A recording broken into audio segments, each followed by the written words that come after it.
Hello, welcome to Extreme Gaming Podcast, episode number 244. I can't believe we've actually got that many. It's tons, right? We are definitely going to be talking a bunch of stuff today, and I want to introduce my co-host, and his name is... Hello, Trev, Train Spotting Trev, the Trekway Trev, and Matt is sick. Yes, Matt is got to do his thing today or whatever, and so he won't be on, but he'll be on the future shows, no problem. Wires get crossed, I think, didn't they? So it's okay. Life, happens. Real life stuff pops up, and that's what you got to deal with sometimes. No big Yeah. deal. But to get the paperwork out of the way, I love doing that since you started doing it. I just talked. Oh, I don't love your pregnant pause. I still think that's a shit saying, but anyway, this sorry. This Paperwork. is a U.S. UK kind of word thing. I said, I'm going to do a pregnant pause, and the first time I mentioned that to Trev here, he goes like, "Hell is a pregnant pause? You're not pregnant." And I'm like going, no, it means, and you go, oh, yeah. Well, okay. I don't know, like, you do eat a lot of cheese wheels. No, in all seriousness, a pregnant pause will be waiting for 9 months. Just a bit of an exaggeration. I do like your saying, it's just cheesy. I know. I Anyway. thought it was funny, though, because occasionally you'll bring up something that I never heard of that's a UK euphemism or something, or I'll do the same thing. Or a Scottish use. I've got lots of them that you wouldn't understand. Right, exactly. I'll keep them, yeah. I think what's even funnier is that most of the time when you and I are doing stuff or whatever, we're all playing games. I'm used to hearing your euphemisms. I'll even say some of them right back to you.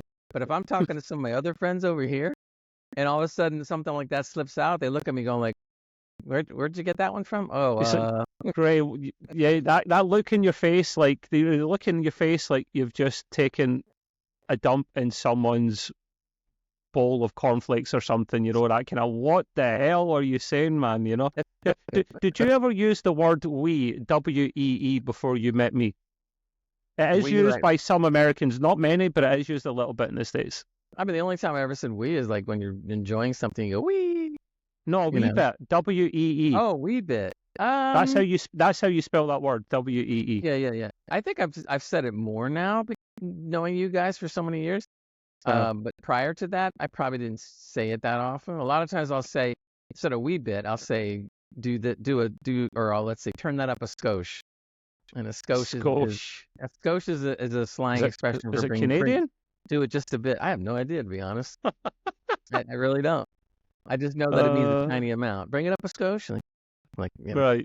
Well, there you go. Every day's a school day. Started this whole thing. This is the most impressive tangent at the start of a podcast yet, I think. Anyway, please join our Discord. It's at discord.gg/Extreme Gaming Podcast. Of course, it's all one word. That's discord.gg/Extreme Gaming Podcast. If you join us there, you'll see me, you'll see Trev, you'll see Matt, you'll see other people. We're always playing games, talking. We have different rooms that cover computer tech, PC hardware, gaming, Star Trek, overall entertainment, etc. And we have a lot of fun with that. And you can also put any kind of questions you want, if there's any questions, and we will put them on the next podcast. Also, we do a gaming stream on Twitch. We try to do that every Wednesday as much as we can.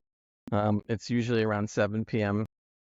BST, and we will play whatever games we happen to be thinking about at that time. That's co-op. Of course, you can catch other podcasts that we do aside from this one. Trev does the Trekway, and you can just Google that and you'll see it. And also, I do Gray's Green Room once a month or so, and so you can check those out on YouTube and other podcast services. So we're going to get right into what's going on. We all were a little bit lucky to have our Game Pass in order. And because we had the Ultimate Game Pass or whatever, we were able to play Call of Duty Black Ops 6 beta.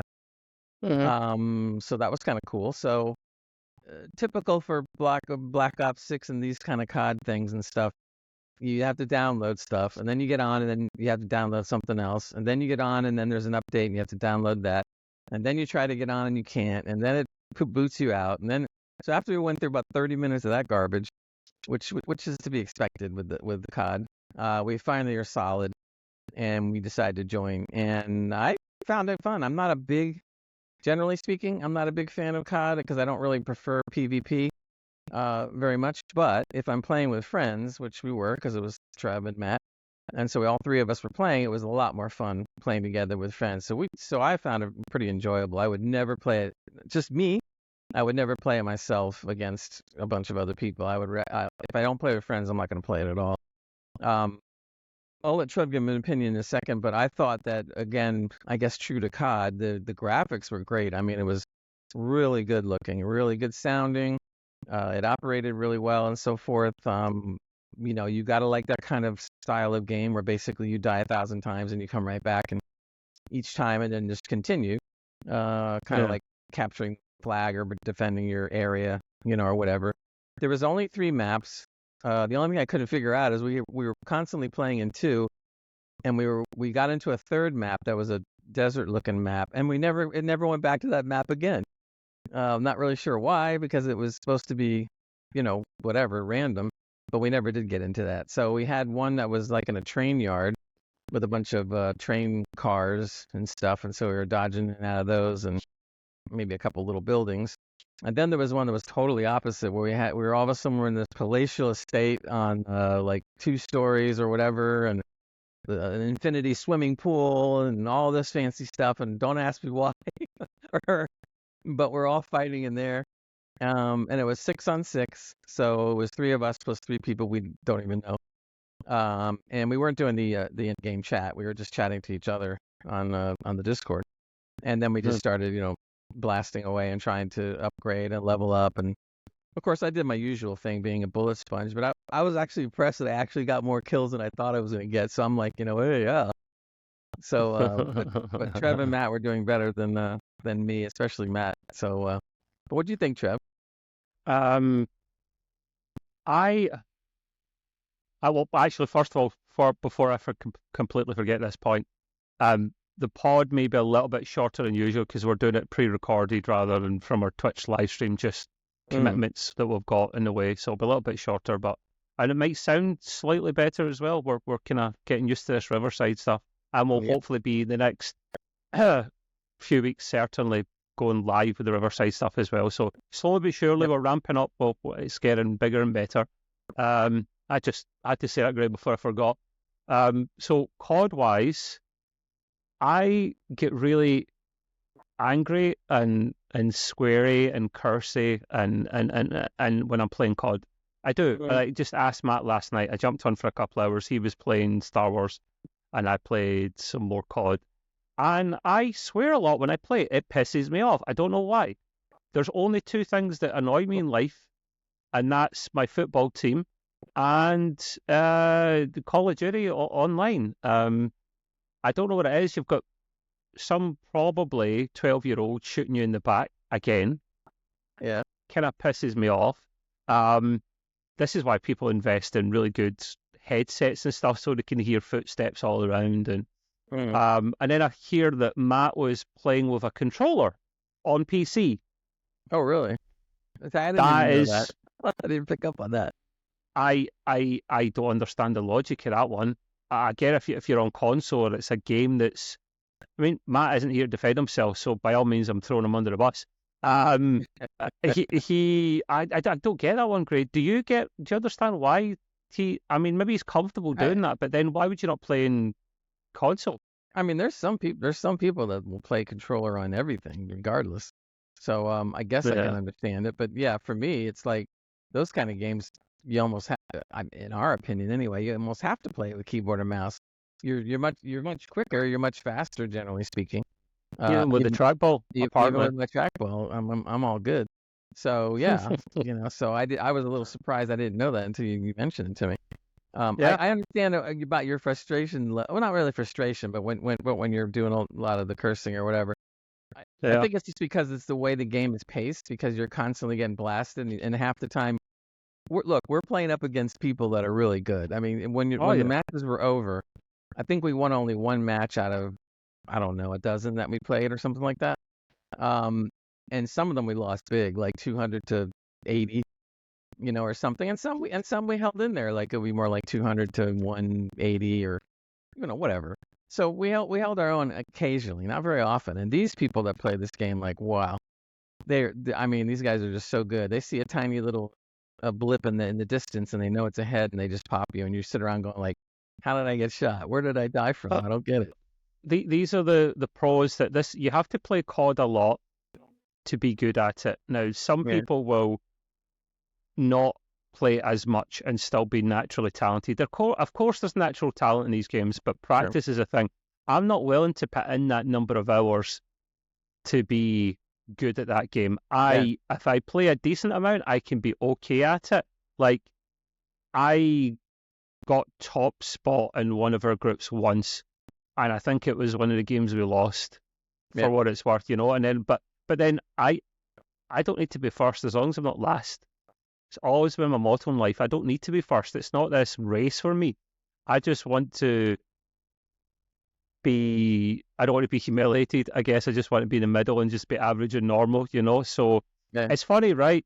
Gray talks about being a bullet sponge, right? But in this game, one of the things you can do, and Gray noticed this first before anyone else. He was taken hostage, and I was like, "What are you talking about, Gray? You taking the piss?" And I was like, I thought he was just waffling nonsense, And then it happened to me. Like, someone must have come up behind me, and instead of slashing me, there's another key, I think, that must be you can take them prisoner. And all they do is literally they grab you, the person behind you grabs you, and then walks about you. You can't get out. It's not like a press G or F multiple times that you can maybe break free. I think they should put that in. I don't think that's very fair, because then I don't want to be having to go through this. I'd kill myself. But this thing happens, and then you soak up so many bullets before you completely die anyway. You can't get out of it. So you were literally Operation Bullet Sponge more than once, Gray. I'll be honest with you. So well done. You actually achieved your calling in life. Actually happened. I didn't have too many places to hide. That was the only bad thing. I wanted to, but I couldn't. So breaking it down a little bit more, it is only a beta at the moment, and it's by the time you hear this will go out in a couple of days' time. I think it finishes its beta and then goes into early access for people that have bought it. They don't have Game Pass, so it'll finish the session, then it'll jump back into another session. So you still get a chance to play it. I think Game Pass can play that session as well. So if you've got Game Pass, jump in. But first of all, to start with, problems getting it up and running. There shouldn't be, but then they could argue that a beta is par for the course. That's what you're supposed to be doing. You're supposed to have these issues, and you're supposed to work them out. And if they get worked out in this and they're not a problem when it launches, okay, that's fine. I'll put up with it. That's the price you pay. It would restart multiple times this game before we actually got in. Even though we updated and we've got all the patches and downloads, I made sure I'd done that in advance. Right. I still reloaded many times, but then we all got in eventually, and I had fun. I won't lie. It's I'm able to. It is very well optimized, as COD games are. Very fast, very nice, pretty to look at. I can run it at over 100 frames, 4K, really shiny, and I can't remember if I've ray tracing on. I should turn that off because that's just nonsense ray tracing for me. I don't know. Was it even in the available in that game? I don't recall because I didn't drill down the settings that much. But I probably would turn it off because it's too fast a paced game for me to stop and go, oh, shiny. So you don't want that. You don't want them on. But frame gen's in. DLSS frame gen is on. That's what I say. I was doing 120 or 125 with it on or something. And then we had standard DLSS 3.5. Frame gen is a game changer in the 4000 series, as we said before. It just means you get frames from nothing, kind of essentially, and it makes all the difference. I had no issues really with any frame dips or any performances. There was only 4 maps, something like that. There was only a couple of modes. I can't remember what the first mode was called, but the second one was called Mosh Pit or Core Mosh Pit, which is a hodgepodge of things. Yeah, it's a hodgepodge of things. I know do you know what Mosh Pit's supposed to mean? I don't know its technical definition, but it basically cycles through a bunch of game modes. And that's why sometimes it was just 6v6 team kill, team deathmatch, and then sometimes it was hard point, where we had to keep a zone of the map for a little while. So there was a few different game modes. Kill confirmed wasn't there. That's where you get even more points for picking up their dog tags when you kill them. Yeah. So limited on what you could play. The good thing is it was double XP and the progress carries over to the game when it launches, which is great because that would have put me off a little bit. I'm up to level 15 at the moment. You can rank up your weapons as well. Yeah, but I've played it a bit more than you as well, Gray. Yeah. You rank up, some people know this, some people don't. You rank up your weapons and yourself separately and differently, and I like that. It just gives you more to do. And once you rank up, you prestige, and there's quite a few prestige levels, and the level can go way, way, way up. It gives the hardcore players, great that play this for the whole year, more scope to keep playing it and keep playing it. Season pass will come in, but it's not. I don't know if it was available just now. I don't think so. No. And of course, you pay for that, and I have no qualms. Nor do I have qualms about paying for any Microsoft Game Pass DLC. The games are included for free as part of your Game Pass. Like Starfield are doing it. You're paying for the DLCs there. Other games are doing it with DLCs. You have to pay for them. I have no qualms with that. Season pass, you need to pay for that. You're not been made to buy it. But I was trying out several of the weapons, liked them for the most part. I like customizing the way I like it. I tend to rock LMGs because they do a ton of damage. They're not as quick. They're heavier, so you don't move about as quickly with them. So I need to be smart. Gray likes the sniper.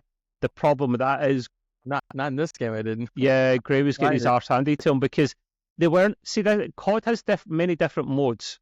Like it steals some other games as well. It used to just be like the 6v6 a lot of the time in smaller, mid-sized maps. When a game comes out, they'll probably have other modes in there like Battlefield did, like Ground War, where you're in big, massive maps, and it's like, I don't know what the record was. Is it 32 versus 32 or 64 versus 64 players, something like that? Yeah. Those games you would be better using your sniper, because he was trying to use a sniper and there were small maps. Yeah, too small, too fast. It just too quick. Yeah. To be a sniper in that map, you have to be shit hot. And the snipers in that are, so you don't bother with them. You pick the right weapon for the match. Most of the time it's a machine gun or an assault rifle or something. For me, the odd map, if it's small enough, it's not too big, I try a shotgun because that's one shot kill, which is great. Well, actually, you'll be surprised. You can actually, if you do a clean shot, you can get them, not the other side of the map, but you could get them for example, the train, my favourite map is that jungle type map with the train in it, the default train. You could probably, if you were at one side of the carriage, Gray, and I'm at the other side, I could probably kill you from that distance or a little bit further if I get a clean shot on you, like headshot. But if it's any closer than that, you're dead full stop if I hit you because it's really powerful. Same with a sniper. Sniper chest up is one shot kill, usually. I think even if you've got... Do you get armor in that game? Don't think you do. You can get a flak jacket. Flak jackets are the I can't remember what they call them. I think when COD, it's just a skin, because I know my character had no helmet. So obviously if that was a scam, they'd be dead. But there was other player with more or less stuff on them. Not a scam, a skin. So they pick a skin of what they want to look like. And obviously you can buy these things when the game gets going. So you can look like however you want to look like. But as far as getting hit in the head, it's going to be the same for everybody. At least in this way it was. So, but yeah, I was doing the same thing. I didn't do LMG, but I was working with more of the rapid fire rifles, and I was doing a lot better with that. But yeah, I tried sniper once, and I'm going no, this ain't working, and I was getting killed left and right. No. It was funny. Matt was doing okay, but see, I was getting more kills than him. Well, at the beginning, he was getting more than both of us, and then you started catching up to him. Me, I stayed the same. I never did more than 1 to 4 kills. That didn't last long. Most of the time I get more kills than him. And I don't say it to blow my own trumpet. I'm average on a good day. It's because I'm using keyboard and mouse. Just saying, Matt. If you listen back to this when you can. But I liked it overall. For the most part, I enjoyed it. It was fun. It was included in the Game Pass. Yeah. Why not? And let's say progress carries over. when the game comes out, that you can only play the multiplayer limited modes and maps when the early access starts again. So we can play this until, I think, the end of tomorrow, Gray, maybe, or tomorrow, and then 2 days off, and then back in the 6 for 4 days or something, and then they'll probably take away what they need to. Not to necessarily tweak the game. I'd imagine it's more to tweak the back end, like the network infrastructure and whatnot, because the game will be pretty much done. And when it comes out, they'll release the campaign, co-op mode and whatnot, and zombies. And it's Sledgehammer make this game this time around, and they always get help from Raven. Raven are the kind of the help studio for COD. They're not the main guys, but they help each year to make it.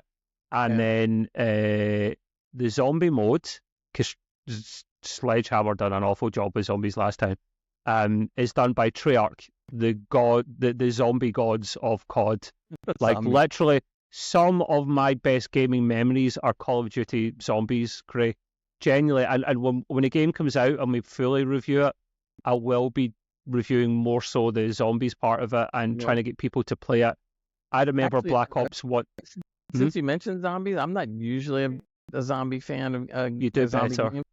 But now that you're explaining it, and now that I'm thinking about it after playing this, I thought that might be kind of interesting. You've done it more than I have. Are the zombies slow, fast, medium? I mean, what do they do? They speed up as you go through the levels. It is basically horde mode.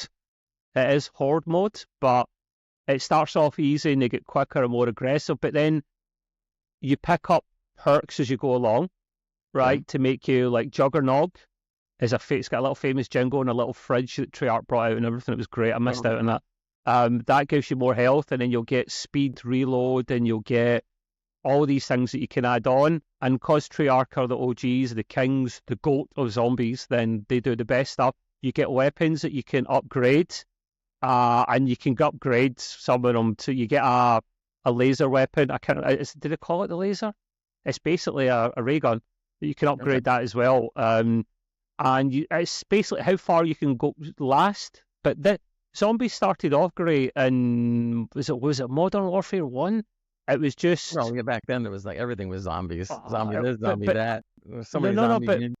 It was one of the first ones to do it in this aspect. They stuck it on at the end of the game just as a little bonus thing. And you only had an upstairs and a downstairs. It was how long you could last, but it blew up in a good way. And then Black Ops 1, 2, and 3 came out, and Treyarch made a story out of it. They could release that as a game. That's how good it is. They made a story out of it, Gray. You had characters, right? You had characters that you were invested in. Hello, Sony and Concord. No one gives a shit about your characters in your game. That's why it's bombing. But you were invested in Richtofen and Dempsey and I can't remember the Japanese guy's name, and there was another guy as well. Dempsey was the American. You know, it was very stereotypical American, you know. They were all stereotypical. And they got together for the 25th anniversary, or was it the 10th or 15th anniversary of the game or something? And they were all doing their voices. Nolan, is it Nolan North, the guy that does the voices? They were all there, and they were doing their voices again, and it brought back nostalgic memories. But they made a story out of it, Gray, and it went from one part, Black Ops 1, 2, and 3, and it went all the way through. And by the end, it was about saving the whole universe. You know, they actually made it more than just zombies. But you have to go from area to area and unlock it, and you use points to unlock things, and you've got to get parts, and there's a whole thing that will cover it when it comes out. But zombies is always my favourite mode, and if there's zombie fans out there, join the Discord and we'll get gaming when it comes out. I'm definitely going to try it after you've talked about it. So I have to see you will handle it better, but when it gets to higher levels, you'll struggle because the zombies do not mess about. They don't shoot you, thankfully, but they get to a stage where if you've not got like Juggernog on and a flak jacket and it's level 30, you die. So from the way you explain it, though, I think I might end up liking that better, but we'll see. By the way, I looked up Mosh Pit as far as it pertains to Call of Duty. So it's a playlist that restricts matchmaking to solo players, no parties. So that's what it means, Mosh Pit. I don't. But we were all in this. We were all in the same. This is Call of Duty's definition of Mosh Pit. A playlist that restricts matchmaking to solo players, no parties. Well, we were in a party. We were all in the same lobby, and we were all in the same chat via Discord. So that's nonsense. Okay. Whatever. But yeah, listen, it was good. I enjoyed myself. Even Gray enjoyed himself, and he usually doesn't enjoy that. So, I mean, we'll probably revisit it, and I'll try and get Gray involved in the zombies. Yeah. Yeah, if I play with you guys, I'll just stand out front and get bit, and then you guys, What did you like and dislike most about the beta, Gray? The game, well, this is a common complaint, not so much with the beta, and this is just me. When you play the game and other people that are in the game are obviously better than you are, it gets a little one-sided. And then on top of that, you could have somebody that has been leveling up, so they could be leveled whatever, 15 or 17. You're not as good, let's say, so you're only doing like 5. And so now they have another advantage against you. They're a better player. They're a higher level. I would love to be able to see a game like that where you could actually have different lobbies that are people that are low level or whatever level it is. So in other words, like maybe a lobby of level 1 to 10 or something like that. And then when you pass 10, you're thrown into the next lobby, 10 to 20. And then when you pass 20, you get so forth and so on until you get to 50. And then that's just one lobby and never changes. I think you can do that. Don't quote me on it. I'm sure COD has some kind of matchmaking, especially when it properly launches. I think, don't quote me on that. I may be wrong, but I think that's a thing. And it should be, you're right. Because I think I would, if I were to play alone, which is not likely, then at least I would feel I have some kind of a, competition I can handle, whatever. But like I said, I think those games are really, not that I'm saying you can't play it solo. I'm sure there's plenty of people who play solo and they don't care who's on the team. But for me, I have a lot more fun playing with you guys and other friends and stuff than I would ever try to get going alone. So, except for the sign-on problems at the beginning, but that's COD, and yes, it is a beta.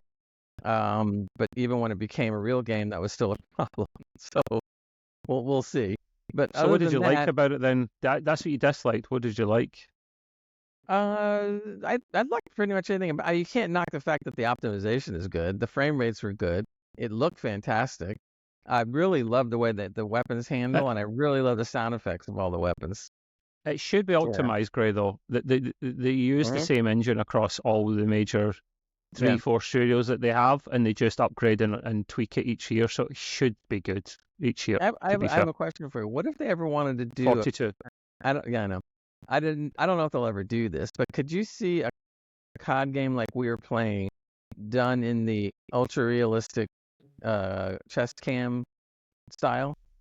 Do you think it would even work? Body cam the game. Yeah, it would work. I believe Activision, ultimately owned obviously now by Microsoft, but Activision have the same engine for all their COD studios. What's it called again? I've forgotten the name of it. It's a good engine, as we can clearly see.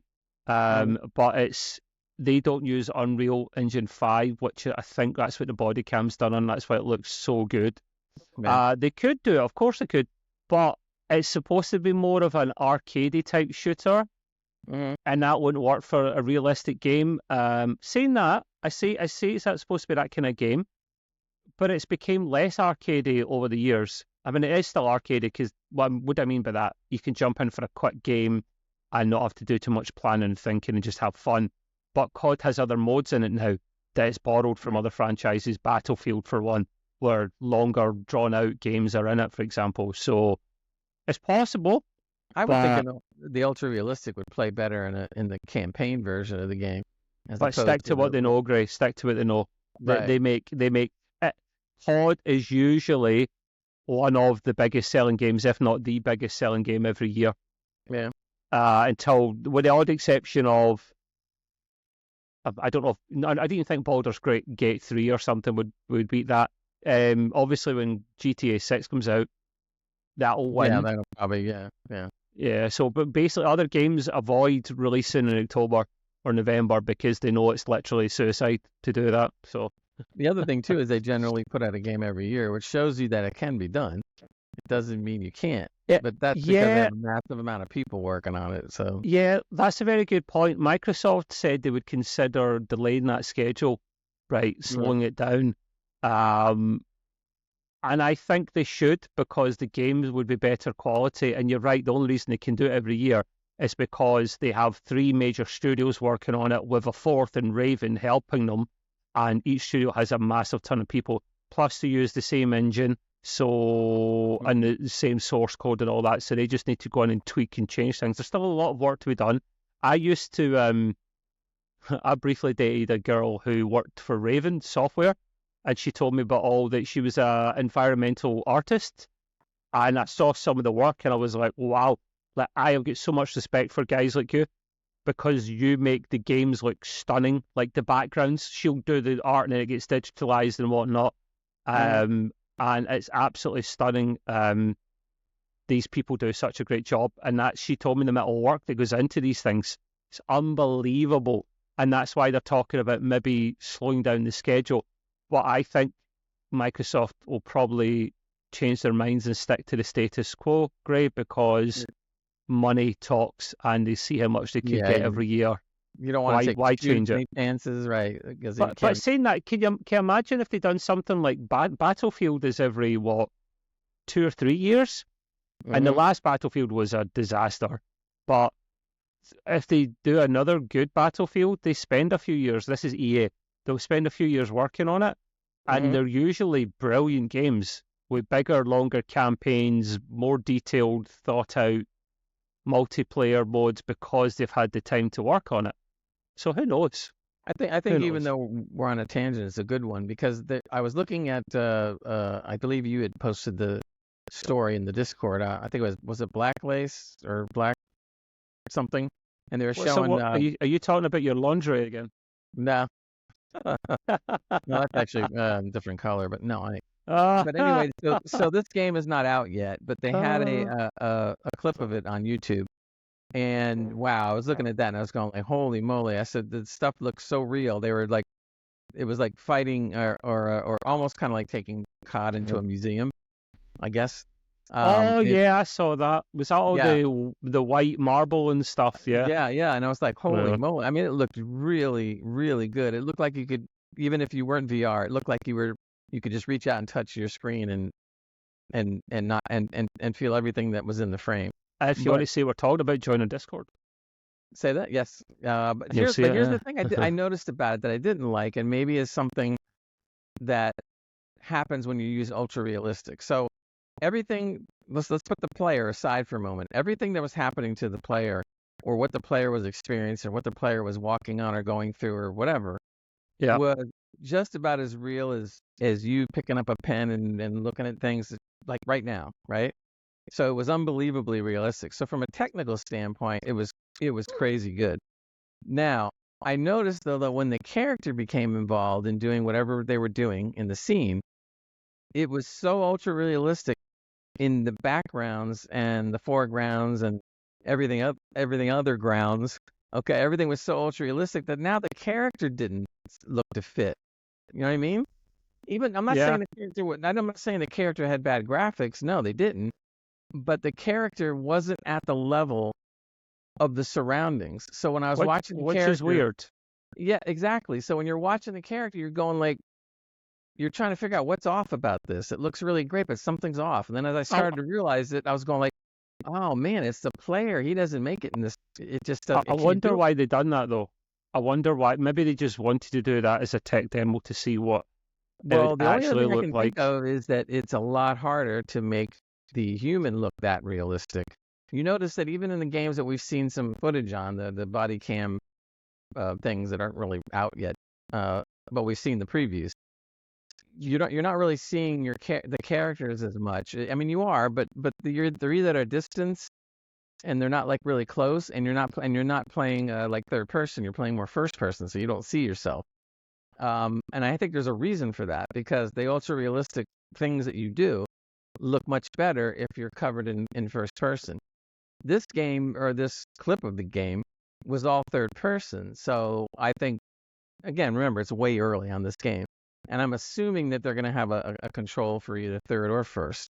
I would think first makes sense because third was really throwing me off because I'm looking at it. It's a kind of like just a weird your vision kind of thing, almost. You know what I'm saying? You're not You're talking looking, about COD, you're talking about that other game, yeah. you're talking about the other game now, yes. And Okay. you're looking at it and you're just going, something is off. What is off about this? And you're just trying to think about it.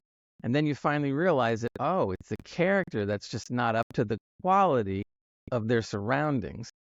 So I'm Yeah. curious when some of these so-called ultra-realistic games come out. I'm not against them, but when they do come out, they're going to have to keep that into consideration because it is way more difficult to make an ultra-realistic person do the things that you can do with the backgrounds and other stuff. So True. we're gonna see what that brings in the future.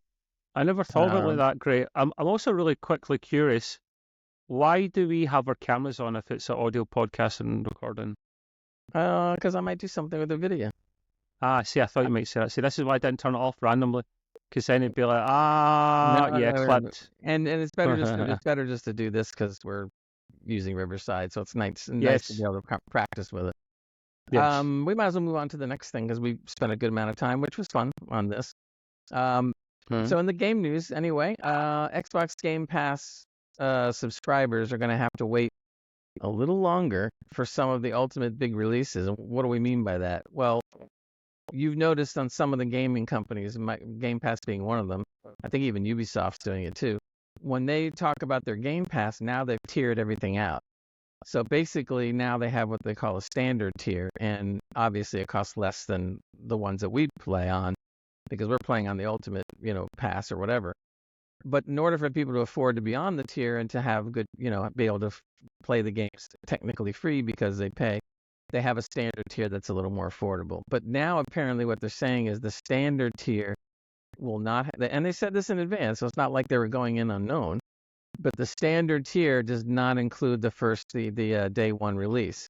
But now we're finding out that not only will it not be the day one release, but you may have to wait 12 months or longer before you can actually play the game. So for free on your pass.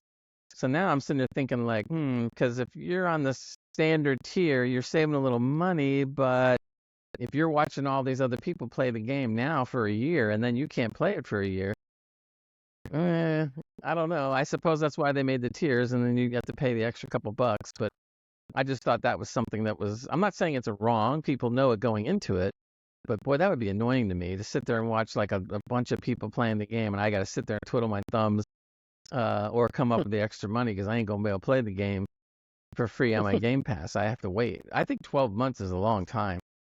I mean, why can't they make it 6 months or something? That's long enough.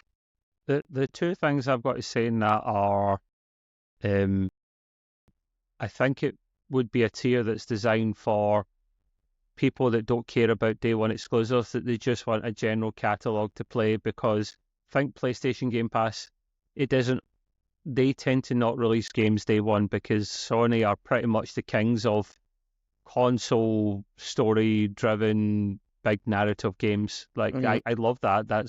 I usually get their big massive games that come out, and they make as much money as a movie sometimes, and how much sales that they get in. So why would they put them on day one? They wouldn't. So they'll do it with the odd game. I'm thinking usually a indie title or something like Stray, that cat game, came out day one.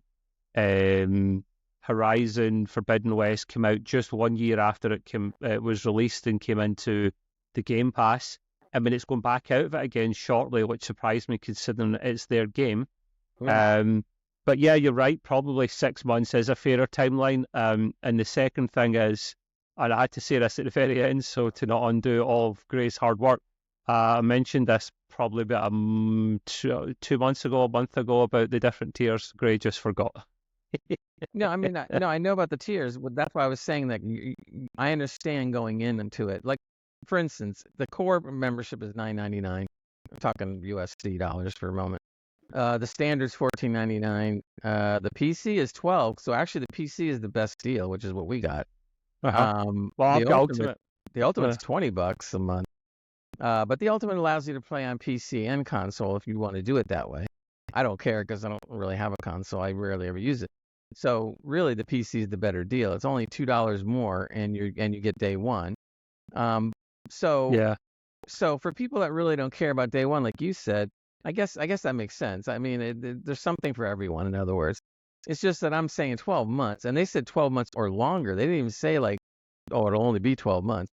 They're saying 12 months or longer, and I'm sitting there going like, wow, it's almost worth trying to find the couple extra bucks not to have to wait.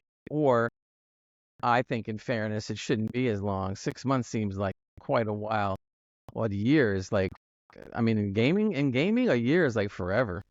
I mean, Yeah, I've still got about 2 years left of my Game Pass Ultimate. I only done that because I was able to backdate it for 3 years, which you can't really do now. You don't right. get the same value out of it. You can't stack on to an existing membership or Yeah, subscription. So I'm very unfortunate, like you are, that when we I both got found it out. mine, it was 14 months, and then within 30 days after I did this, they announced the tiers, and I'm going like, phew, got away with that Well, one. when I done it, you were able to do it up to 3 years. So I had 3 years for the Yeah. price of, I think I paid something like, I paid a third of the price that I would normally pay if I bought it outright for 3 years. It was too good. It was just £100-something. It was amazing. I'm glad I done it that way. But when it runs out, I'll either get PC Game Pass on the months I want to use it, or my mobile phone plan has a perk in it where I can choose something. It Mhm. tends to be a sport channel or music, Apple Music, or Game Pass Ultimate. And it's not PC Pass, it's Game Pass Ultimate. So Right. we'll see. And the thing is, I got the latest Alexa Fire Stick. Sorry if I've set off your devices at home, people. Hi Alexa. Yeah, I just Alexa, done it play some again. music over our podcast. Alexa. No, I'm joking. Sorry, No, don't guys. do it. Don't do it. I got the latest Fire Stick because it's got Game Pass built into it. All you need to do is take your Xbox controller with you, or another, it could be a PlayStation controller, and pair it up to it in a hotel or something with good Wi-Fi, and you could take it when you go. And these are really small sticks, so I'm kind of glad I done that. And I purposely got the new one because that was the one that's compatible. Do you know what happened just a few weeks ago? The Mhm. model I had that I've now sold then became compatible with Xbox Game Pass. I was like, you mother truckers, man. You gets. I was not happy with that, man. So yeah, it's I can understand that. I usually try to get yeah. the bigger Fire Stick though, because never mind. So, So huh? if you think about it, when you think about the name, I mean, and you think about computers, and you're going like, why they call it Fire Stick? It's like you plug it in, and your whole PC goes up in smoke. Like, oops, Certainly hope not. I know I do too. Anyway, um, we'll go to the next story. So apparently now there's a new piece of software that sounds like a really good idea. It's called DLSS Updater, and apparently it's a free tool. You can load it on your computer, and basically all it really does is go out there and say, look, there's a new DLSS version ready. Get it now, and you can automatically get it. It'll load into all the games, for you, etc. So I'm like, that's pretty cool, because sometimes you forget that when these things are updated, or maybe you forgot to do the driver thing or whatever. This thing will automatically just tell you like, hey, it's available, get it, and put it in. As soon as they make any change, any kind of update at all, this little piece of software will do it for you. So I thought that was kind of cool. They ah, apparently showed it at Gamescom. I don't know if I think it's an NVIDIA thing. I'm looking here. I don't think it was made by somebody just to work on stuff. I think NVIDIA itself, came out with it. But I thought it was a pretty good thing to have in case you forget, and because nowadays you really want to stay up with your DLSS, especially when you're messing with FrameGen. I mean, FrameGen's just too good to not use. It doesn't really take agreed. any performance hit as far as making, everything slow down to nothing. Ray tracing is another story, but but the FrameGen is different. Eventually, I think they're going to get ray tracing down, especially with AI now, to the point where it won't be as taxing on your card as it is now. I mean, look at the Star Wars Outlaw is a good example. When I put on ray tracing and ray reconstruction, wow, my game went from 60 frames or 65 or 70 frames all the way down to 14. I And I'm don't get ray tracing, Gray. Like I don't. I mean, I know what it is, but I don't really give a shit about it. I don't understand why people and I think I'm in the majority rather than minority about ray tracing. Mhm. Honestly, I know how it works, the way it bounces light across the screen, and it does millions of calculations every second to figure out where this light's coming from, where it's going, using light sources available to it, so that light scenes should be properly light and dark scenes should be properly dark. Along with HDR, it does look good. But they can use, I think they call it cube maps, where you can get some kind of rudimentary reflections and it still looks good. The only time that would maybe be beneficial is a slow-paced Yeah. game where you can Yeah. sit back and smell the roses and look at it. That's See, why I right. said it was wasted in COD. For a game like God of War or for Horizon Forbidden West and games similar Maybe. to that, more bigger RPG kind of things, Assassin's Creed, I would definitely want to see something like that because it does look good. And how you can see that for anybody out there that wants to mess with it, you go on YouTube, and what I really like is there's some guys out there that really do pretty cool comparisons. And they'll show you what a frame looks like, with ray tracing on, ray tracing off, different levels of ray tracing, low, high, or insane level or whatever. Yeah. And you can definitely see the differences. But yeah, like you're saying, if you're playing a game that's got even some kind of a medium to fast pace, you're never going to notice it. You don't have time.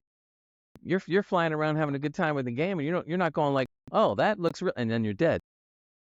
Like you have no time to screw around.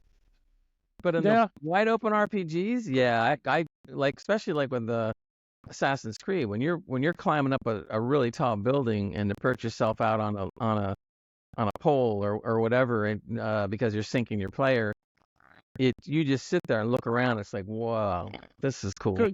Great. Serious question. Do you generally think it adds a lot to a game? Like, seriously, do you think it adds a lot? Yeah, I think it does in certain games. Like I said, if you're not going to play a game like an RPG where you can sit and smell the roses, so you don't need it to that level. What, I mean, what does it add? What does it add? Does it make it look prettier for you, or what? Yeah, if you take a look at some of these people on YouTube where they do the comparison side by side, you can see one version where you see the light and it looks pretty good, and then they pop on ray tracing and it's just like, oh, okay, so now we're talking. So like, let's say, I'll just give you a dumb example. Like, let's say you're in a castle and there's a window and the light's coming in through the window, and without the ray tracing, you see mostly just light. You don't really see any rays of light, just kind of like light. And it looks good. It's okay. Nothing wrong. As soon as you put on the ray tracing, especially when you go to the higher levels, all of a sudden it looks like what your own eye perceives, and now you start seeing actual rays of light, and you're watching how the light changes when it hits the ground and what things look like. But and you can copy a lot of that, Gray. You can copy a lot of that without using ray tracing. Yeah, I mean, I know there's some tricks to what you can do. There's the cube maps shadows thing. I forget what that was. I read about it. But you can't really get, well, where you could really see ray tracing come into is when they start going ultra realistic, like in the video of that game. Yeah, now you see, if you're gonna go that realistic, you almost have to have ray tracing, or you're not gonna be able to fool the public, so to speak. The thing is, there's supposed to be dedicated parts in a graphics card that are responsible for ray tracing. Yet your rasterization, that's the normal graphical performance, that's what that's called, it suffers when you put it on, which tells me, I'm not an expert with I'm not a graphics card engineer, that the built-in chips or part of the card that's responsible for ray tracing, I can't remember what they're called again, are not good enough or not powerful enough, hence why it's hitting the card. So they need to be beefed up massively, and you're seeing that more, and I'll talk more about that in a little bit when I'm talking about my news as well. Okay. Sounds good. So anyway, if you want to look up the DLSS Updater, just do a little Google. It will be available, simple piece of software, and will perform the duties of putting DLSS in there without you having to mess around too much, which is kind of cool. To go on to one thing that we kind of covered off and on in some of our podcasts, and that is the whole AI thing in gaming and how much it's been really upsetting people, etc. The goods, the bads. I've been reporting on it off and on. I have another little piece that I thought would be interesting. I had spotted an article of a woman called Jennifer Hale, and if you know anything about voice acting, Jennifer Hale does a lot of different things in game. She's done voices in Avatar: The Last Airbender, Star Wars: The Clone Wars, Baldur's Gate, X-Men '97, and the list goes on and on and on. So she knows what voice acting is all about in gaming. And she's been very vocal about what's going on. I mean, really vocal. And I'll just give you a couple of quotes she was saying. She basically said flat out, AI is coming for all of us. Sounds like Skynet, right? It says, because the truth is AI is just a tool like a hammer. If I take my hammer, I could build you a house. I can also take that same hammer and I can smash your skin and destroy who you are. That was a good analogy because that's true. I mean, a hammer can be used for good and for evil at the same time, right? So that's pretty grim. They're getting very upset, and I really feel kind of bad when they start bringing in the family aspect. They've been talking about, dude, you're taking money away from the table for my family. I said, you gotta cut us some slack somewhere. It's That's so fair. It's such a dividing subject matter, and of course they're still on strike. And the strike has That's right, so they are. We've not heard anything about that, have we? I've been hearing a little bit here and there, but because it's not as ever present as the one for the movies and for television, because that one's more more in your face. You don't hear about it as much, but it's still ongoing. They came to some terms, but it wasn't good enough for either side, and so they're still fighting over it. I think the problem is, or what they're getting concerned about, the voice actor, is that they feel that the other side is not really negotiating in fairness because they're in control of the AI. And the longer you wait, the more the AI could technically put them all out of business, and then you don't have to worry about the strike anymore. I know it sounds cruel, and it is cruel, but I can guarantee you some, not all, I'm not trying to put them all in the same box, but I can guarantee you some of these big-time developers are definitely thinking that way. Why would you delay when you could basically because you just got off the negotiations with the motion pictures and the TV? You saw how detrimental that was. You basically have been through the ringer. You know how to handle it. You know what could be done. You know how to make a compromise. But they're not doing it. They're just taking their time. And I think that's terrible because there's got to be some line drawn. Look, it's quite possible that in the future, regardless of the fact that they get a new contract with the voice actors, that in the coming decade, it's like she says, AI is coming for us. I think eventually you're going to see less and less voice actors, and more and more AI take over as it gets better. But it's still going to take a while. So for the next 5-10 years at least, you need to have your good voice actors. They make and break a game. I mean, if you have somebody, just like in a movie, if you have somebody doing a bad acting job, the whole movie, even if the story was fantastic, the whole thing goes out the window because nobody makes it believable. So the voice actors are the ones that make it believable. And before you think people get paid a lot of money, this was interesting. They said one of the first game franchises that Jennifer Hale worked on was Metal Gear. She voiced the female lead, Naomi Hunter, if you didn't know. Oh, yeah. I used to love Metal Gear, man. Still do, I guess. She said she was paid scale for 2 sessions, totaling $1,200, $1,200, while the game went on to gross $176 million. What does paying scale mean? I don't know what that means. Scale means it's the cheapest you can get away with. Basically. It's okay. I don't know enough about this to comment too much. But you can. But I will anyway. Of course I will. When the actors and whatnot went on strike recently, and more so, it was the writers that we kind of felt sorry for, and the other little poor minions in the industry that got shafted. I was feeling more sorry for the little guy there, but there wasn't any strikes in the UK because it's a different system. So like things like, I was going to say Game of Thrones, House of the Dragon and stuff weren't affected because they are filmed within the UK and Europe, so it wasn't affected. But it seems to me, and I'll be careful how I word this because I don't want to offend a whole bloody country, it seems to be where they can get away with it in the States. And I'm not just talking about in this industry, I think across the board. they will try and get away with paying as little as they possibly can. Whereas, for example, my job at the moment, without getting into much detail, it was a year and a bit ago where we get an annual pay review to see what we get. And normally you get a few percent here and there, but like last year they went, here's 7%. I was like, what? How have I got that? And they went, we actually keep our eye on the market to see what the competitive rate is to make sure we're actually paying you something decent. And I went, thank you. Didn't need to do that. But it seems like these guys in the States, these voice actors who are not the most important aspect in a game, but they're important, are getting shafted and paid the minimum money. Yeah. Why? I don't. Here's the it's thing. Greed, mate. It's greed. Bring the asteroid down. It's just greed. Mankind is greedy. That's all it is. Exactly, and it crosses all barriers around the world. It's not just UK, US. I do know just from firsthand experience that because my son works in not this industry, but similar to what you were just saying, where his raises that he gets are based on what everybody else in the industry is getting. And the reason why they do that is not just because they're trying to be fair, by the way. They're doing it because if they don't, they're going to lose you to another company that competes with them. Yep. No doubt about it. Now, they don't have that kind of thing going on in the video games industry. It's a lot more niche and small. And it's unfortunate that they get crapped on, because of this. And even more unfortunate that if AI wasn't around and AI wasn't getting better exponentially in gaming, I could be wrong, but I feel that this whole thing would have been solved and they would have had a new contract, period.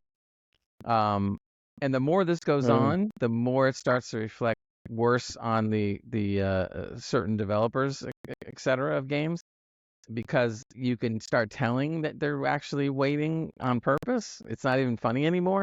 It's getting to the point where, yes, it's just, you can't deny it. It's happening. And not that I'm saying that they're going to get paid like motion picture stars, but look, voice acting and acting in general they always tell you that when you're in acting, you best have a second job, because there could be, no joke, there could be 30, and I'm not making this up, I read something about it, there could be 30,000 acting jobs open to you, but they only need, out of all that, or 30,000, I should say actors, I didn't say it right, 30,000 actors, but they may only have 600 roles to fill. So you not an actor. Right. So now you see that if there's 30,000 actors and you only have 400 or 500, 600 roles, that's not real good. You better have another job. And so forth. Yeah, true. Or be very good. And the same thing, even more so with the voice actors in games, because you notice that, like her, she voices various characters. It's not like, many times in TV and motion pictures, they don't just hire an actor and say, hey, why don't you play all 5 parts? It's not going to happen. But literally, these voice actors could play 5 parts if they wanted to, because they're talented in that way. And yet they still get paid dirt. So I don't know, man. It really is weird. And I'm going to report more on this AI and gaming, like I said, as things go on, and we'll kind of try to keep track of some of this stuff. It kind of goes on. I finished off my news, and Trev's got some stuff he wants to talk about. Take it away. I do. The meaning of life, Gray. No, I'm only joking. I won't do that to you. 42. The meaning of life. Monty Python, of course. Now, I was proposing that we if it's no objections, Gray, we keep the quiz till next week, because you know the answers and I'm the one that can play. I didn't really think about that. That's true. I've been chatting for a while, so the punters will have value. The thing is, with this Riverside recording, Gray, maybe you've got a counter. I don't have a timer. Well, that's a design flaw from Riverside. You do. We're already at an hour. Yep. Yeah. See, I don't have that. I mean, it's just annoying. But at least you know that's the main thing. I'm going to have to tell them about that they can improve on. See. They're not perfect, but they are very good. To be believe fair. me. You know what I think? What it is that we see so much good in it that now we want everything. So it's kind of like, can you do this? Can you do this? Can you do that? Can you do this? And they go like, yeah. Calm down, we'll get there. But that's okay. Fair enough. The news I had, the first bit of news I'm probably going to have to take off the table very quickly, because I put this in a couple of days ago, right? Mm-hmm. And the news article was they're going to make another Batman game, which is not always a bad thing, but we see so many of them. I'd like to see other characters. And I know it's really hard to make a Superman game. I get that. Yeah. But find a way to do it because it's been way too long. But Batman games seem to work because he's not OP. So this one was, the rumor was they'll make another Batman game. Warner Brothers, of course, will get the rights to make it. They'll probably make it themselves or give it to Rocksteady or something like that.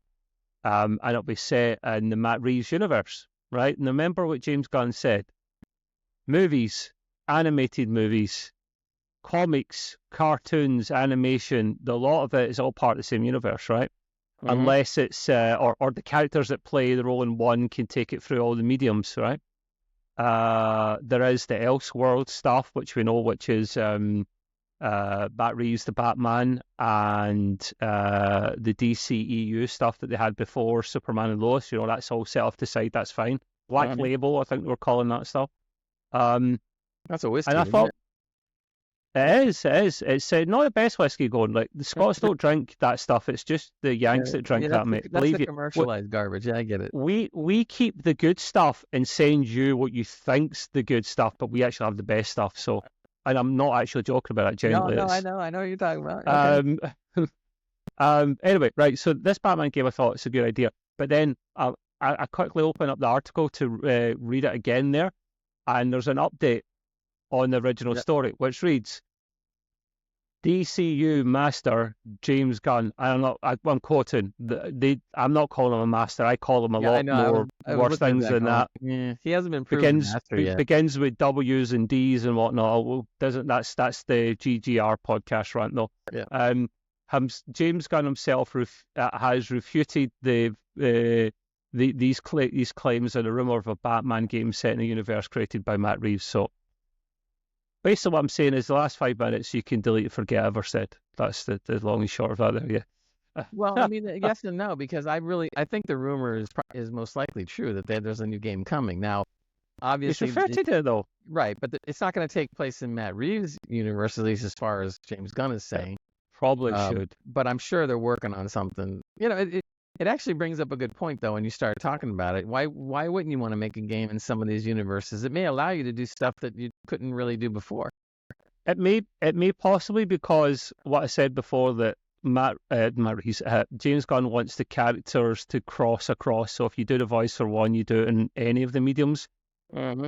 That won't count for Matt Reeves, the Batman, because that is Elseworld stuff, and it just means that they'd be stuck to just that pocket universe, if you like. Maybe that's why if the game, if anything, it should be set on the Batman that he's going to introduce in James Gunn's DC universe, his mainline universe. That would make sense. We won't see that. We'll see that for the first time when they do the Batman. What was it called? Batman and the Brave or something. The one that's got Robin as his son. Brave and the Bold. That's it. Based on a comic book, right? Mm-hmm. And the animated movie, which is cracking, by the way. Warner Brothers make amazing animated movies, by the way. And it's going to be set. This thing is going to be Batman and Robin in it, and that's when we'll see the main new Batman. Probably when Matt Reeves has had his run with that Batman, so we're not getting too confused. But that could be a great time to bring out a new Batman game based in that universe, and then whoever voices Batman in the movies would voice it in the game, and that would be the most expensive voice acting role in history of everything. Exactly. Can you imagine? There's a reason, James Gunn, this has not happened before. This is why you get the minions. I'm doing air brackets. These guys that do voice acting are not minions, but they're not the same caliber, nor are they ever paid the same amount as their live action counterparts. So it kind of makes you wonder. I didn't really read an article on this, but Christopher Judge, right? He played the voice of Kratos. Right, and he's been a famous TV actor. Now, he had to get paid a little more, I'm sure, for God of War. And he had to do a lot of real acting in that, even though... Boy. Even though he was in the costume, so they could basically add the animation to him. But still, he had to go through a lot. So, yeah, I wonder, he had to get paid more. But the game did really well. Yeah, he was mocapped. So there's more than just the voice acting. You have to be mocapped as well now. And you look like I've got sweary words and Scottish sweary words that I could use here, but he looked... You look a bit special when you've got dots in a leotard where you can see everything. I mean everything. If you've been eating the amount of cheese wheels that Gray has, you see that as a voice actor in those leotards, and you've got the camera coming above your head because it's got to capture your face, and you get dots everywhere, man. You just look special. I tell you, I give credit to the actors that can act with mocap, and even the actors that can act against green screen. Is that not full acting, Grace? Sorry to interrupt you. That's equivalent of full acting for me. I'm sorry, more or less is there. It's more than the guys that are in the booths, because they are actually acting out against something or someone. So give them the pay rise they deserve, man. Judge did both, though. He had to be in the booth for some parts, and he had to be mocap for others.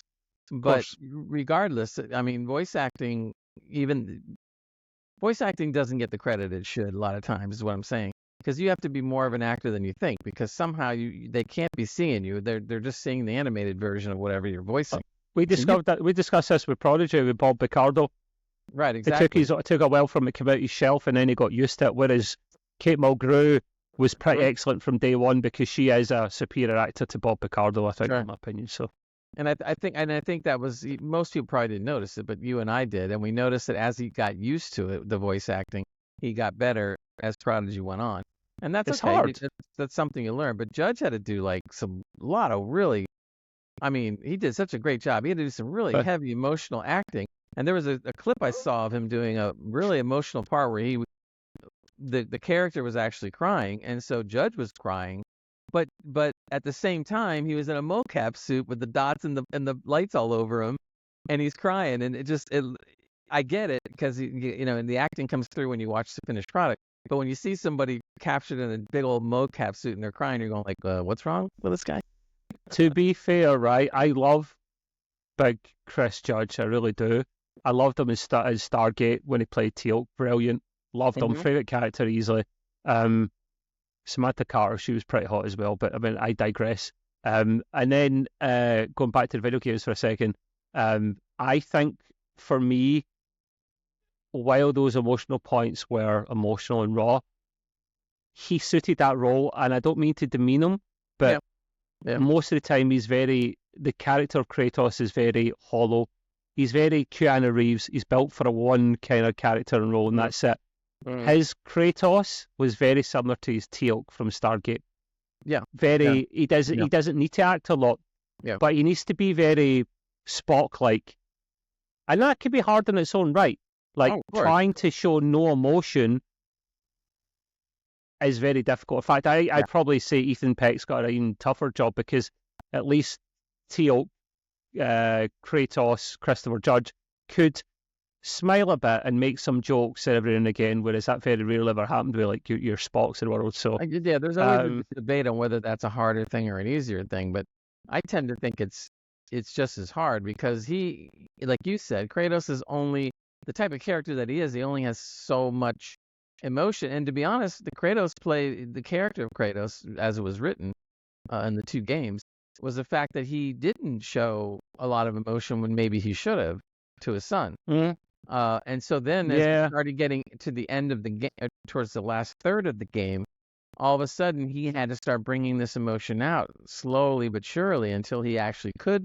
But not showing that you're actually giving it emotion too much. It's hard. Like your emotionless character trying not to show emotion by showing emotion. It's hard. That is very hard. Now, as far as I guess levels of actors or whatever. In that same game, I forget which one, whether it was the first one or the second one, you did have some famous TV actors that were in the game. So I can't remember the guy's name that played Odin in the game, but that guy's done many wonderful parts in television. And also the girl the woman that played Freya, she was real good. You could just, the way she was acting and her voice and everything she did, if you had to put me up against the wall and tell me who do you think was the best actor in the God of War games, I would say the actress that played Freya. She was really good. Richard Schiff. I recognize him. Yes. He was brilliant. He played such a. Everyone, when you think of Odin's son, you think of Anthony Hopkins' take on him from the Marvel movies, which is one take, and it's good because he's the all-seeing father and he plays the storage card, but a more accurate representation from folklore. I'm fascinated with. That's why I love Vikings, the TV show. I mean, I'm trying not to get too deep into religion here because it's not a podcast for it. I'm an atheist guy. I don't really believe in religion. Christianity for me is a bit boring. But see, if I was to be involved in the Viking gods and all that, oh man, it's a brilliant religion. That's what I'm talking about. Going to Valhalla when you're drunk when you're dead and getting drunk in the afterlife and round a big table with exactly. Well, look, in the Egyptians believed in all that. I mean, they built all the temples and the pyramids just so the guy could wake up wherever he was going to enjoy himself. That's what I'm talking about, man. Christianity is boring. I'm sorry. No offense to if you believe in what you believe, I respect that. But I mean. Anyway, my point is that in a pure acting sense, and I'm not trying to degrade the performances at all, because they're all top notch. Brilliant. But the actress that played Freya was just top notch. I mean, every time she appeared, the voice actor, the actress, whatever, she just really was able to get that whole emotion. Danielle Bisutti. I'm sorry for pronouncing that wrong. I probably am. She was really great. So if I had to nitpick, I thought she was the best of the bunch. Brilliant. Yeah, because she got really emotional and angry at times, and then she always played a calm character in the game, and then she just could flick it just like that. But I really quickly touching back on Richard. Did I say Richard Schiff? Yeah, the guy the chef that played Odin. That's a more realistic take on what the character's like from folklore, and he was more, if you've played that game, or if you've not played the game, should I say, he was more mischievous. Yes. He was more street savvy. He was not the all-seeing father that Anthony Hopkins done. He was very sneaky but really evil at the same time. Yes. And the voice performances in these are brilliant. This is why I loved God of War so much. Yeah. This is why, okay, I'm not a massive Horizon fan. I'm not against it. I've still to properly get into the games. It's fine. I know you are, Grace. This is why I don't want to insult his franchise. And that's why I love The Last of Us. That's why I love Days Gone, because it's like a movie in front of my eyes that I get to play. Yeah. I'm totally in that world. I love it. I adore it. And Sony are the best at that for me, in my opinion. So, and that's the way I look at a good RPG. When I played Horizon, when I played God of War, and a couple other ones, and if you can feel like you're an actor, all of a sudden you're an actor, or you're transported to that time, and you're part of the acting crew that's around you, then you know you got a good game. There's no doubt about it. And it really you get into it. So agree totally. I'll move on to my next article, which is a much quicker one. You'll be glad to hear. The famous game Black Myth Wukong, which I will play at some point because it does look excellent. I mean, you're a monkey. I'm all about that. Like something. You're all about being a monkey? Oh, hell yes. Look at Stray. You were a cat. Everyone slags that game, but wait until you play it if you haven't played it. I loved it, and you done little cat things. You get a trophy for scratching a ball or scratching someone's couch or something, doing cat-like things. Right. I mean, that's what I'm talking about, right? And you make the noises and the little characteristics that cats do. You're playing a bloody monkey that's kind of more humanoid than monkey. Which is an actual Chinese fable. I mean, yes, it is, yes, but I'm calling him a monkey, right? But he is a monkey man, yeah. But when he's attacking and fighting and whatnot, he makes a little monkey, and I'm not going to make that noise in case people think I'm being offensive, but he makes a little monkey noise when he goes for a hit, and I think that's brilliant. But anyway, so Black Myth Wukong, that's another game that's got lore behind it that could be fascinating to me. Sure. And it's done really well, as we discussed before. It's sold millions of copies, and it's not even out on Xbox yet. This is another thing that just came to mind immediately inside my point. The rumours were, and I'm sorry if I touched on this before last week, but the rumours were that it's actually not because of a memory leak that it's been delayed in Xbox, because you have Xbox Series X and S, and often there's more customization and work that has to be done for the S model because it's less powerful. But they were talking about a memory leak, which I was like, 2024, good developers, that shouldn't be a problem. I think it's actually an exclusive deal that Sony have at the moment, and I think that has been pretty much confirmed. It's just that Sony don't tend to announce these things, whereas Microsoft do or don't. Well, I don't think they usually do, but Sony, they do a lot of this, and they have to because they don't have the same clout that Microsoft do. Sure. So we'll see it in Xbox eventually, and it'll get even bigger and better. But due to its popularity, or even before it became popular, 2 DLCs are heavily rumored to be released for it. It's a no-brainer for me, if you ask me. Of course. We know little about them. The game's not long out, to be fair. They're talking about these DLCs, which are untitled at the moment, being released after the first year of the game being out, which makes sense to me. It sucks that we find out about it now, but, you know, like, why would you cannibalize any of your sales at all? You give it a good year of the game being out, then that's part of the course. Bring out your DLCs after.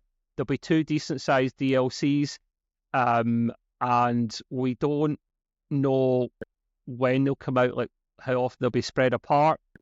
They think they'll announce the first one in summer 2025, probably about August time again to celebrate the game's first anniversary.